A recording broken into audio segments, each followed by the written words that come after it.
You're listening to TIP. On today's show, we bring back a crowd favorite and personal mentor to Stig and myself, Mr. Jesse Itzler. For people not familiar with Jesse, he's a New York Times best-selling author, the founder of Marquis Jet, which he later sold to Warren Buffett. He's the founder of Zico Coconut Water. He won an Emmy Award when he was in his 20s, and today he's part owner of the Atlanta Hawks basketball team. Turn up the volume, find a good spot to take notes, and get ready because Jesse always comes with a lot of knowledge. So let's get started.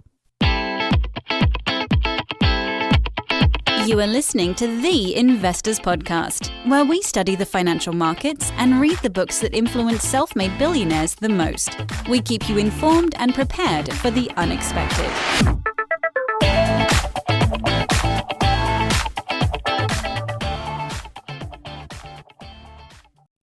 Hey everyone, welcome to the Investors Podcast. I'm your host, Preston and as always, I'm accompanied by my co-host, Stig Broderson. And like we said in the intro, we have the one and only Jesse Itzler here with us. Jesse, welcome back to the show. So pumped to have you. Oh, I'm so glad to be here. When I got the call to come back on, I lit up. I was like, let's go. ASAP. I marked ASAP. And we did. We turned it around quick. We're recording on Halloween Day here. I just saw a post on your Twitter feed that blew my mind when I saw it. It was you crossing the finish line at a race, and I believe this is the Hennepin 100. Is that correct? Yes. So you got to do 100 miles by yourself within 30 hours. Is this how this played out? Yeah, it's a 100-miler in pretty much flat, very little elevation in Illinois. And what happened was, I ran a race called The Last Man Standing, which is a different format than that. It's a 4.2-mile loop. You have an hour to complete the loop. And if you finish it in, say, 50 minutes, you have a 10-minute rest because they line you up at the top of every hour. And they keep repeating that until one person's the last man standing. So the race could go on for days. And I did that race in Maine. And I was the oldest man standing. I came in fifth. I was the oldest man standing in fifth place. But I did about 80-something hours and 80-something miles and 20-something hours. But I really wanted to get to 100. But the course was really challenging, super hilly, and I timed out. I didn't make it the last loop within an hour. So when I got back, I Googled the first day I got back. I said, when's the next 100-mile race? 28 days later, I was at the starting line in Hennepin. Yeah, so that's how I ended up in Illinois. And you did the full 100. I did, yeah. So for someone hearing that, Jesse, and who are not familiar with your brand of We Do Hard Things that you have with your wife, Sarah, they might be asking themselves, why? You are certainly in a position where you can just do what you want to do. Well, for me, I think in this particular case, I think it was threefold. I think one is like, I try not to negotiate with my goals. I try not to be like, well, that's okay. That was acceptable. That's not really what I wanted to get. And it would have been easy to say I did good enough. And I felt like I left it all out there. But I also felt like that was not what I wanted on my resume. I wanted a 100-miler again. So that's one. Two is, quite honestly, I felt like I had a lot of fitness built up from training. And I didn't think I could invest that much time again in a year or two to try it again. So I said, let's go. The quicker you put something on your calendar and you don't start to talk yourself out of it, the better the chance you're going to do it. So for me, it's like ready, fire, aim. Let's go. Sign up. Now I have accountability. I'm committed. But if I start negotiating with myself, well, maybe I'm tired. Maybe I'm not healed. Same with business. Maybe I don't know enough. Maybe I don't have enough experience. Maybe it's not the right time. 8 people will launch that product. Competitors will appear. 8 different people will try to sell that customer. So I'm always like, get an idea, get momentum. It's you get an idea, right? It comes into your head. You do a little research. You decide if you're going to do it or not. You commit to it. You plan. You make a plan. You execute. You train or you execute that plan. Start to execute the plan. You go through a period of self-doubt, and that's the weed out period where I don't know if I'm good enough. Maybe everyone's better than me. I'm not ready for this. And for me, I'm very familiar with that point. And that's where I keep going, where most people drop out. And then you get momentum. Something happens where you have a good run, you get a sale, whatever it is. You build off that momentum until you become a believer, and then you keep going till you hit the goal. It's the same process for everything. And you always go through that period of doubt. And when you're aware of it, and you're like, oh, there you are. What took you so long to get here? I knew you were going to show up. When you're familiar with it, you can then go past. But that's a big weed out thing for me. But anyway, that's how I found myself at the starting line. And the difference between the 100-miler in Hennepin and the last man standing in Maine, I really wholeheartedly believe that I belong there and that it was done. So like for me, I already had the medal around my neck. I knew I could do it. I said to myself, for 30 days, the 28 days leading up, you got this, I can do this. And then I just had to fill in the blanks. And that's been a theme in my life. It's like, I'm a big person and believer in visualization, but I'm a bigger believer in saying it out loud. It's one thing to believe something, but it's another thing to actually say it and make it real. My friend Chad Wright, who's a Navy SEAL, always talks to me about the power of the spoken word. But I was saying it out loud the whole time, like, there's no doubt in my mind I can do this. And it reminded me of when I was starting out in business, when I would walk into my office at 23 years old with my partner, we'd say to each other, we're millionaires.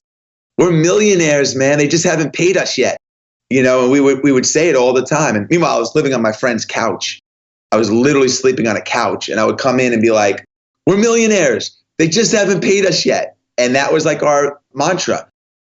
It's fascinating that you bring this up because in a conversation that we had a couple years ago, you had just lightly touched on this idea. And what it reminds me of is this book, Think and Grow Rich. And in that book, they talk about how important mindset is and how important it is to push. And Tony Robbins is big on this stuff, where you're actually taking ideas, you're saying them out verbally, and then you're pushing them into your subconscious. When you start to say it, you start to believe it, and then you just start to do things that I don't even know that people can fully account for that are working towards the realization of what they keep telling themselves.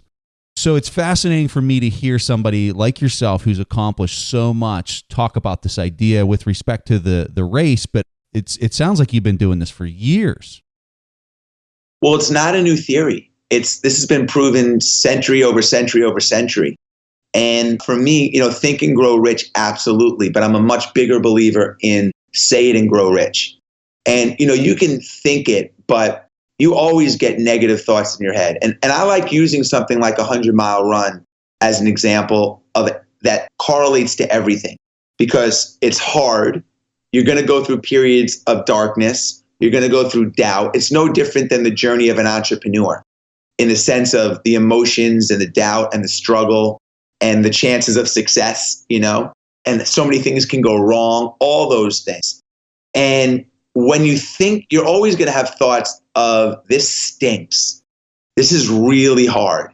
Again, I'm thinking back to my business. This is really hard. There's so much competition. I don't know. You're always going to have those thoughts. When you counterpunch them and you reframe it into words like, I got this, I'm strong, etc., and you say it out loud, you give it power. So thinking, you're going to get bombarded with thought, but you control the power of the spoken word and what you actually say. I'll give you an example. When I got to mile 80 in this 100-mile race, I was running with my friend Chad Wright, and he could sense that I was slowing down significantly. And we were 80 miles in, we're 20-something hours in. And he says to me, Jess, he stops. He says, I want you to say, I'll tell you something about me that you never knew. I'm like, what's that, Chad? He goes, I never get tired. And like, it's raining, it's dark, and I know he's tired. I know he's exhausted. He goes, I want you to say it. And I couldn't say it because I was exhausted. No, Chad, that's funny, man. I'm proud of you. He goes, no. Say it. I said, all right, Chad, I never get tired. He goes, no, I want you to say it again. I said, all right, I never get tired. He said, no, stop and say it so everybody can hear it. So I said, Chad, you know what's amazing about you and I? We never get tired. Let's go. And we took off. I flippin' love it. We took off. And then every 6 minutes, he would say to me, brother, I'm not tired. Phenomenon. And it became this like running joke that every 10, 15 minutes we would say this. And I started to believe it. Started to be like, I don't know, man. I don't get tired, Chad. We were laughing, and it changed the whole complexion of where we were in the journey.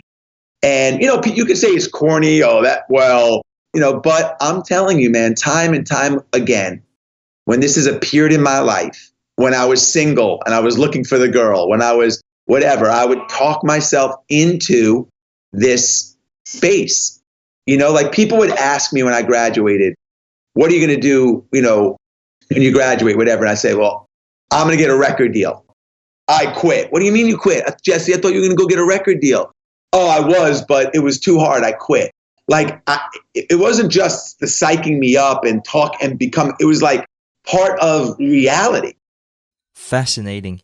Hey, so the last time we talked to you, you were just about to turn 50. And your present to yourself was that you wanted to master 50 new skills and spend 1 week learning from the best in that field throughout the year. How did that go? Yeah. So I'm still in the process of it because it's taken a little. I've made the list and I'm starting to check it off. I've done a bunch of them. I haven't done all 50. I realized that to maximize it, I couldn't, with a family of 4, I couldn't do 50 things, become good at them in just a year period, So I've extended it, but I am doing it. I just had a memory coach. I had the 4-time USA memory coach at my house 3 days ago for a immersion class with me and my wife on memory. So I'm still chipping away at the list, which was fascinating, by the way. But even bigger than that, I wanted to be able to apply it to the areas of my life that are most practical. So for me, that's names, going into a room, I speak a lot. People come up to me, conferences, etc., meetings. So I've always struggled with that. So that was something that we spent a lot of time on, and I've definitely improved the ability to do that. Anything that I go into, you're probably the same way, and I think most people should think this way. It's, you have to go into it with a high standard. If I'm writing a book, and I don't mean to sound arrogant, I just want to give the listeners and yourself a little bit at 51 of what the process in my head is now versus maybe when I was 21. You kid around, well, maybe you're the best in the world at it. I always want to go into something with an Olympic kind of standard. If I'm writing a book, my approach isn't like, I want to write a book and publish a book. It's like, I want to write a masterpiece. If I'm giving a speech on a scale of 1 to 10 scores a 9.2 in the speech and I'm a 9.1, what did I do wrong? The level has to be, the standard has to be high. So, we kid about it. Oh, well, maybe you try to be the best in the world. But the reality is, I want high standards. When I go, if I would have approached the last man standing and said, well, I'm just going to enter this race and see what happens, I would have never have came in 5th. There were 115 amazing runners. I was the oldest. You got to go into it with a standard of, I'm going to try to win this thing.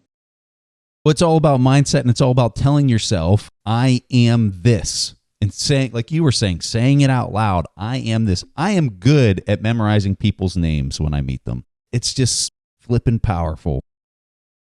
It is, but it's also about what's your standard? What is acceptable to you? I mean, do you want to have a podcast or do you want to dominate the charts?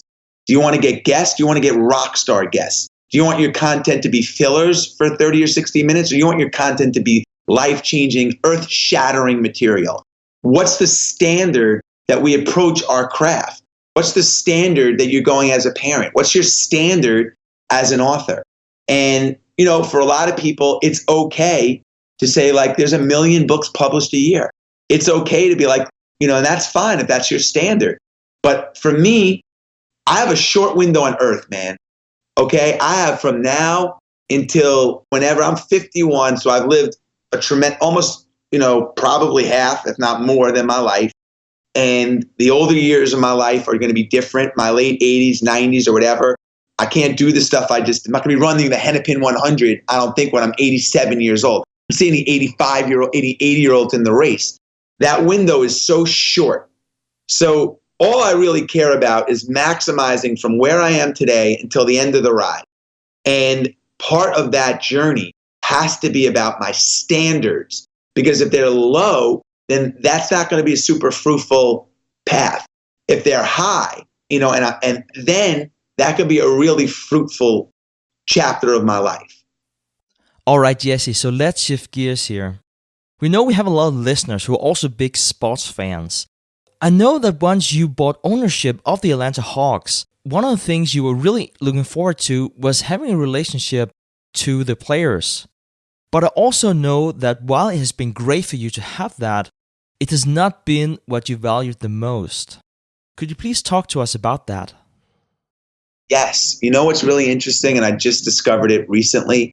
I thought it would be getting to know the players or learning about the nuances of professional sports, ownership or being in the war room during the draft. And those things are all really exciting. But what I've found that I've enjoyed the most outside of the time with my partners in the deal is I've been taking, this is going to sound nuts, but I've been taking strangers that I've met at conferences, at speeches, through events to sit with me at the game. And people that would never have had the opportunity to sit courtside. And I love it. I love the impact that it's had. Like, the letters that I've been getting, not all the time, not every game, but to be able to entertain friends, family, and strangers in that environment with the access that I have has been really fun, man. And I never even thought of anything like that. I thought the most fun part has been the people that I can take, again, friends, family, and new friends, and to let them experience the game through the lens of almost an owner, through the courtside seats and the other stuff. It's been amazing. So I was going to ask this question a little bit later, but I think it totally relates to what you just said. And I had the pleasure to hang out with you and your wife for a weekend when we did the 2029 event. And I would argue, I'm not saying this to toot your horn or your wife's horn, but I would argue that you and your wife's superpower is that you guys are the most authentic people I've ever met. And the reason I bring this up is because I think it has such an influence on the way you do business, on the way you interact with people. So my question is, how does a person harness the power of being authentic? How do they become authentic? And why is this so important when you're dealing in business or however a person would want to apply it? Well, I don't think it lasts long-term, anything without authenticity. I think, you can get results quickly, but I think long-term people there's a warmth, people gravitate towards, if you're quirky, be quirky. There's going to be a lot of people that gravitate towards that. If you're an introvert, it's hard to get out of that, and it's okay to be who you are. And so I've always kind of, it's always worked out for me to just kind of be what I was, and I'm not mega smart. I was never the smartest in the room. I was with the guys that started, big, massive companies and unbelievable numbers and balance sheet. And that was never my thing. And I never tried to play that position. I'm a big believer that you play the position. Not everyone can play shortstop. You play the position that you play in best, and that's that. So that's always been important to me. I don't know. First of all, it's a really big compliment. So I do really appreciate that. I think there's a gratitude. I think, I'm a giver, Preston. That's what makes me feel the best. And I just feel like I feel good in that role. So that's always a lane that I've been in. And then I think to answer your question specifically, it comes down to value. It's like as entrepreneurs, and I know we have a lot of business folks listening and this and that, you wake up and the number one question you can ask yourself is, how can I provide value today? Right? So how can I provide value to my customers? How can I provide value to my employees, to the culture here, to my family? And if you always have that in the back of your head, if that's always kind of your driver, it's always going to work out for you. Usually, nothing's always. And, so you ask yourself, how do I provide value? How can I be a better husband? Listen, it's a challenge. You don't always get it right. There's days where but in general, if you're coming from a place like that, that's a really good start. And let me just say one last thing. As I get older, how old are you, Preston? I'm 38. As you turn older, and I'm talking you cross the 50 mark. So all of a sudden in 29 years, you're going to be 80. That's for me. That's where I'm at. 28, almost 28 years, I'm going to be 80 years old. Super scary. You start to think, at least I do, start to think about what's your mark? How do you take these traits? How do you take the energies that you put into being an entrepreneur? 30 years of getting up early, working late, going to meetings, laughing at jokes that aren't funny, coming up with ideas. packaging, going on sales calls. I mean, dealing with competition, lawsuits, everything you've been through. How do you take all that energy, which is exhausting? What if I channeled all that energy into something cause related? Like if I took all the energy that I've used as an entrepreneur and all the relationships and skills and network and resources that I have now, and I pushed that into something that would be legacy, something that would be cause related, something that could have a big impact on the world, wouldn't that be an amazing thing? Could probably change make some real change. And so you get a fundamental shift as you get over. And when you talk about authenticity and likability and warmth and all these kind of qualities that you're talking about, that's where I am in my life. It's like, I'm a capitalist. I want to make money. Of course, I'm a giver, like I just said, but I want to channel those qualities that you just talked about and try to make a bigger impact. And it's weird at 51 years old to pivot into that lane, but I don't think it's ever too late to change the course of where you want to be, to follow what could be a purpose or what you like to do or what your calling is. What I'm really saying in a long-winded way is I appreciate the compliment, and that gives me energy to try to do something even bigger, than where I am at today. On the show, we previously talked about how important it is to have role models and mentors in your life. Who has been mentoring you, and what did they teach you? My answer is going to be different than you think. I have a lot of mentors. Now I have a lot of virtual mentors that don't even know that they're a mentor to me. I follow them on social media. But there was a guy named Harvey Diamond, I've mentioned his name in the past, who wrote a book called Fit for Life and then Fit for Life, A New Beginning. And I read that book when I was running my first marathon, looking for an edge in energy. And that really had a big impact on me. It's about energy, living a vibrant life, everything we all want. And about 8 years ago, I cold called him, the author. I was like, I wonder what Harvey Diamond's doing now. The guy sold 15 million copies of the book. And we became really close friends. He became my Tuesday with Maury kind of. I started speaking to him, almost weekly. And he had probably the biggest impact in my life because I would credit almost all of my success to my energy level.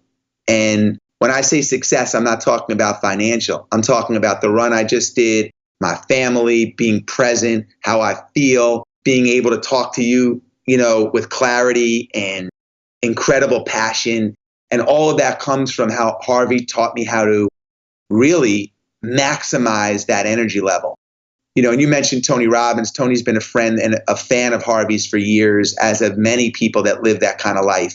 So he's probably had the biggest impact on me. Because if you have $50 billion and own everything in the world and don't ever care about anything, you got farms and money and planes and this and that, but you wake up and you got a sore throat and every time you swallow, your throat hurts, none of that matters. All you care about is getting rid of the sore throat. And he's allowed me to avoid that feeling for a very long time. So Jesse, talk to us about business. What is one of the biggest mistakes you think people make in general in business? What's that common thing that because you do a lot of mentoring with people and you hear common themes, what's the big mistake that people are making? I think in this younger generation, it's being impatient and not recognizing that it takes a long time to build a brand in this country. I think there's a big get it done quick, without that patience and understanding that the runway could be 5 to 8 years. People get frustrated, like, why aren't I rich? Why has this happened yet? And back away from it. I think people misunderstand passion. They think that I'm so passionate about my widget or my pen or whatever it is I'm selling. And you have to be, but the passion has to be around the process. There has to be a passion for the obstacles that come, and that's what you signed up for as an entrepreneur. I think people don't obsess anymore on quality, and I think without having a really high quality product, you can have all the marketing and sizzle in the world, but long term, the product has to be good and people want to share it with other people and talk about it friend to friend. So I think, people shortcut product and quality to get out there super fast. Or when you get to a point in the journey where you've had your prototype or your product, that's the time to ask yourself, how could I make this 20 times better? When the book manuscript is done, that's when you ask yourself, how do I make it 5 to 10 times better. Well, it's done. They accepted it. No. How can I make it better? And that's a big mistake, So it's almost like, again, we talked about it earlier. What's your standard? Do you have an Olympic standard for your product and for your organization? So I think that's something that I see a lot. The standards are too low, and just a combination of all those things. But there's some fascinating entrepreneurs, Preston. I've seen some amazing, gifted people come out with ideas that I thought would never work and become uber successful. I've seen people go into the supplement space where it's so crowded and do $40 million a year. And I scratch my head like, wow, how did that happen? I'm an old school guy, man. I think if they zapped me onto the planet today with all the technology, I probably would have struggled. But back then when you had to be really resourceful, and you still do, but there was no, social media, and you couldn't market like that. And there was no real sophisticated way to get leads. It forced you to be like really resourceful. And that was a good era for me. Jesse, I want to give you the opportunity to tell the audience some of the stuff that you have going on. I know you got another 2929 Everest event coming on. Tell people a little bit about that. Tell people where they can learn more about you.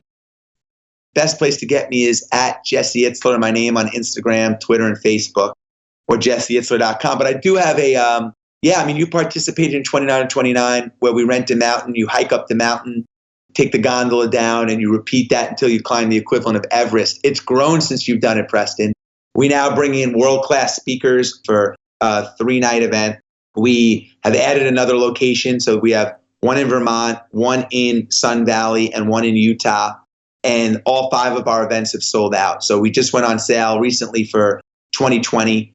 It's just what I love about that event is, it's first of all, it's memorable. You only get 52 weekends a year. So it's something special. It's different, but it's hard. And it's hard. A lot of lessons. That the last one took me 29 hours. It's hard, but it's doable. My wife did it. It's a hike and it's low impact. You don't have to be a world-class athlete to experience a world-class endurance event. So it's opened it up to moms, dads, CEOs to go out there and hike up a mountain, but it's long and it tests you. So that's something that I spend a lot of time on now, and hope that you can join us again for another one, Preston. I would love to. I don't have to chase you up that mountain. We can have some fun. That event, what made it for me were the people that were there. A special breed of person comes out to that event and was just awesome. Some of the conversations I had climbing up that mountain, it was incredible. Well, it draws that crowd because it's not a race. There's no winner. It's one of the few things where we don't even announce a win. There's nothing to do with it. It's people that sign up for that want to learn about themselves and make themselves proud and feel like they left a badass.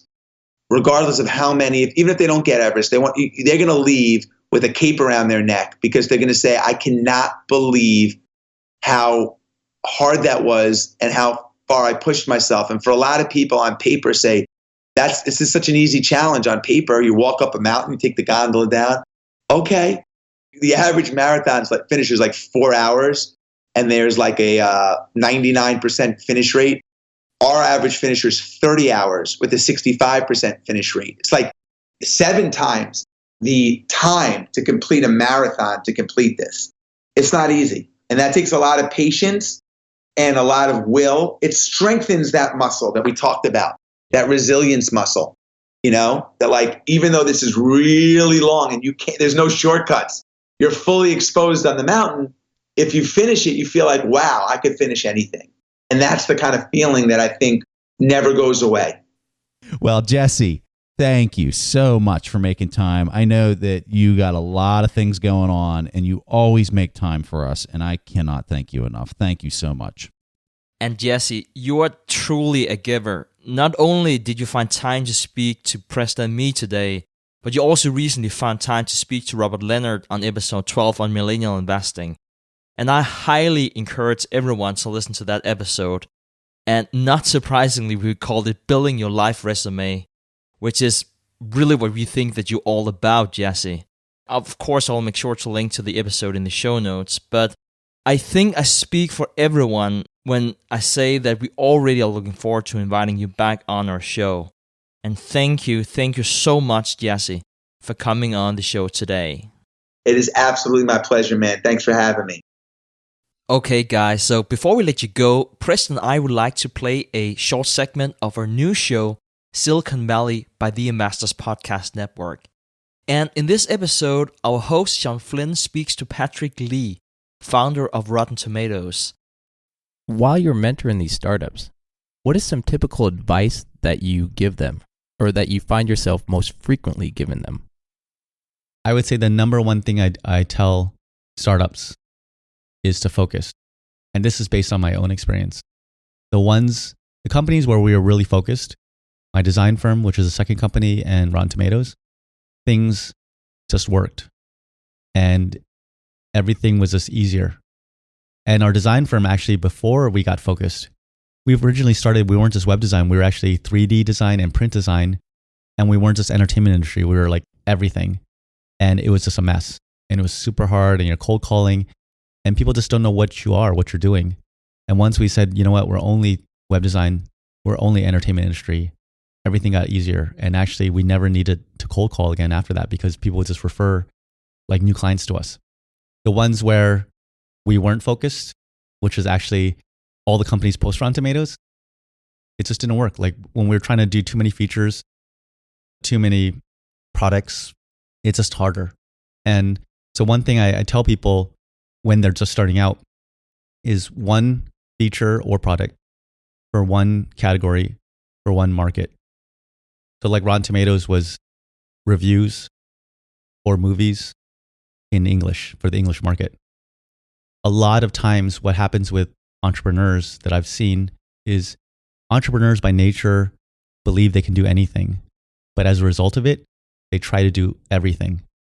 In my opinion, doing everything in the beginning is wrong. And the examples I love to bring up are, Amazon, yeah, they do everything now, but they were just selling books in the beginning.